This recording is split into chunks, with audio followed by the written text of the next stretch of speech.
سیرت مصطفیٰ چینل پر ایک بار پھر سے خوش آمدید۔ آج میں آپ لوگوں کو ماہ شعبان کی فضیلت کے بارے میں کچھ بتلانا چاہتا ہوں۔ اللہ تعالی ہمارے رجب اور شعبان میں برکتیں نصیب فرمائے اور ہمیں رمضان تک پہنچائے۔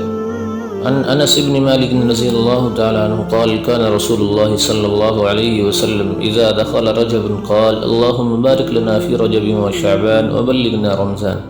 حضرت انس بن مالک رضی اللہ تعالیٰ عنہ سے روایت ہے کہ جب رجب کا مہینہ آتا تو اللہ تعالیٰ کے رسول صلی اللہ علیہ وسلم یوں دعا مانگا کرتے تھے کہ اے اللہ ہمارے لیے رجب اور شعبان میں برکت عطا فرما اور ہمیں ماہ رمضان تک پہنچا۔ حدیث مبارکہ سے معلوم ہوا کہ ماہ شعبان کی اپنی برکتیں ہیں۔ آپ صلی اللہ علیہ وسلم ماہ شعبان کے چاند اور اس کی تاریخوں کا حساب بھی بہت اہتمام سے فرمایا کرتے تھے۔ حضرت ابو ہریرہ رضی اللہ تعالیٰ عنہ سے روایت ہے کہ اللہ کے رسول صلی اللہ علیہ وسلم نے فرمایا شعبان کے چاند یعنی تاریخوں کو خوب اچھی طرح محفوظ رکھو تاکہ رمضان کی آمد کا حساب لگانا آسان ہو سکے، یعنی رمضان کے صحیح حساب کے لیے شعبان کا چاند اور اس کی تاریخوں کو خصوصیت سے یاد رکھا جائے۔ جب شعبان کی آخری تاریخ ہو تو رمضان کا چاند دیکھنے میں پوری کوشش کی جائے۔ شعبان 8واں اسلامی مہینہ ہے جو رمضان مقدس سے پہلے آتا ہے۔ اس مہینے کو اللہ تعالیٰ نے بہت فضیلت عطا فرمائی ہے، جس کی عظیم وجہ تو یہ معلوم ہوتی ہے کہ اس مہینے میں ماہ رمضان کے روزوں، تراویح اور دیگر عبادات کی تیاری کا موقع ملتا ہے۔ رمضان جو اپنی برکتوں، رحمتوں اور عنایات ربانی کا موسم بہار ہے، اس کی تیاری کا ماہ شعبان سے شروع ہونا اس کی عظمت کو چار چاند لگا دیتا ہے۔ گویا شعبان کو رمضان کا مقدمہ کہنا چاہیے۔ آپ صلی اللہ علیہ وسلم شعبان میں کثرت سے روزہ رکھا کرتے تھے، بلکہ رمضان کے بعد ماہ شعبان میں روزوں کا زیادہ اہتمام فرمایا کرتے تھے، یعنی رمضان کے علاوہ جس میں زیادہ اہتمام روزوں کا فرمایا کرتے تھے وہ شعبان کا مہینہ تھا۔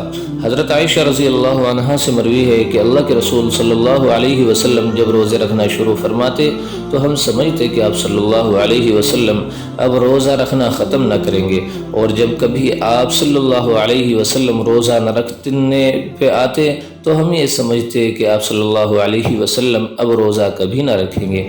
میں نے آپ صلی اللہ علیہ وسلم کو رمضان شریف کے علاوہ کسی اور مہینے کو کہ مکمل روزے رکھتے نہیں دیکھا، اور میں نے حضرت صلی اللہ علیہ وسلم کو شعبان کے علاوہ کسی اور مہینے میں کثرت سے روزے رکھتے نہیں دیکھا۔ حضرت عائشہ رضی اللہ تعالیٰ عنہ فرماتی ہیں کہ ما رأیت النبی صلی اللہ علیہ وسلم فی شہر اکثر صیاما منہ فی شعبان کان یصومہ شعبان الا قلیلا بل کان یصومہ کلہ۔ حضرت عائشہ رضی اللہ تعالیٰ عنہ سے مروی ہے کہ میں نے نبی کریم صلی اللہ علیہ وسلم کو غیر رمضان میں شعبان کے مہینے سے زیادہ کسی اور مہینے میں روزے رکھتے ہوئے نہیں دیکھا۔ آپ صلی اللہ علیہ وسلم کچھ دنوں کے علاوہ پورے شعبان کے روزے رکھتے، بلکہ آپ صلی اللہ علیہ وسلم تو پورے شعبان کے روزے رکھا کرتے تھے۔ یہاں پورے شعبان کے روزے رکھنے سے مراد یہ ہے کہ آپ صلی اللہ علیہ وسلم اکثر شعبان روزے رکھا کرتے تھے، کیونکہ بعض مرتبہ اکثر پر کل کا بھی اطلاق کر دیا جاتا ہے۔ المرغوبات من الصيام انواع اولها صوم المحرم والثاني صوم رجب والثالث صوم شعبان وصوم عاشوراء۔ مستحب روزوں کی کئی قسمیں ہیں، محرم کے روزے، رجب کے روزے، شعبان کے روزے اور عاشوراء کے 2 روزے۔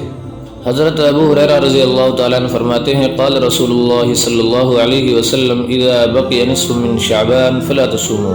رسول اللہ صلی اللہ علیہ وسلم نے ارشاد فرمایا جب شعبان کا مہینہ آدھا رہ جائے تو روزہ نہ رکھا کرو۔ اس روایت کے پیش نظر فقہاء کرام نے 15 شعبان کے بعد روزہ رکھنا مکروہ قرار دیا ہے، البتہ چند صورتوں کو مستثنی فرمایا ہے کہ ان میں 15 شعبان کے بعد روزہ رکھنے میں کوئی حرج نہیں۔ وہ صورتیں یہ ہیں کہ نمبر 1 کسی کے ذمے قضا روزے ہوں یا واجب، کفارہ وغیرہ کے روزے ہوں اور وہ انہیں ان ایام میں رکھنا چاہتا ہو تو رکھ سکتا ہے۔ دوسرے ایسا شخص جو شروع شعبان سے روزے رکھتا چلا آ رہا ہو۔ تیسرے ایسا شخص کہ جس کی عادت یہ ہے کہ مخصوص دنوں یا تاریخوں کے روزے رکھتا ہے، اب وہ دن یا تاریخ شعبان کے آخری دنوں میں آ رہی ہے تو روزہ رکھنے میں کوئی حرج نہیں، بشرطے کہ ایسی کمزوری کا خطرہ نہ ہو کہ جس سے رمضان کے روزوں کا حرج ہونے کا اندیشہ ہو۔ نصف شعبان کے بعد روزے کی کراہت کی وجہ کیا ہے؟ حکیم الامت مولانا شفیع تھانوی رحمہ اللہ فرماتے ہیں، میرا تو ذوق یہ تھا کہ رمضان شریف میں جو جاگنا ہوگا اس شب کا جاگنا اس کا نمونہ ہے، یعنی شب برات جو 15 شعبان ہے، 15 شعبان کی رات ہے، یہ جو رات ہے اس کا جاگنا یہ اس کا نمونہ ہے، یعنی جو رمضان شریف میں جاگا جاتا ہے، اور یہ صوم یعنی جو 15 شعبان کا روزہ رکھا جاتا ہے یہ ایام رمضان شریف کا نمونہ ہے۔ بس دونوں نمونے رمضان کے ہیں، ان نمونوں سے اصل کی ہمت ہو جاوے گی۔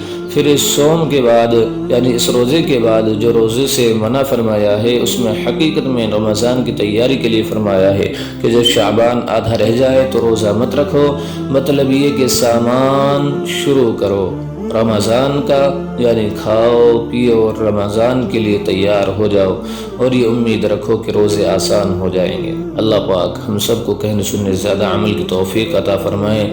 اگر باتیں اچھی لگے تو ہمارے اس چینل کو سبسکرائب کریں، لائک کریں، شیئر کریں، کمنٹ کریں۔ وآخر دعوانا الحمدللہ۔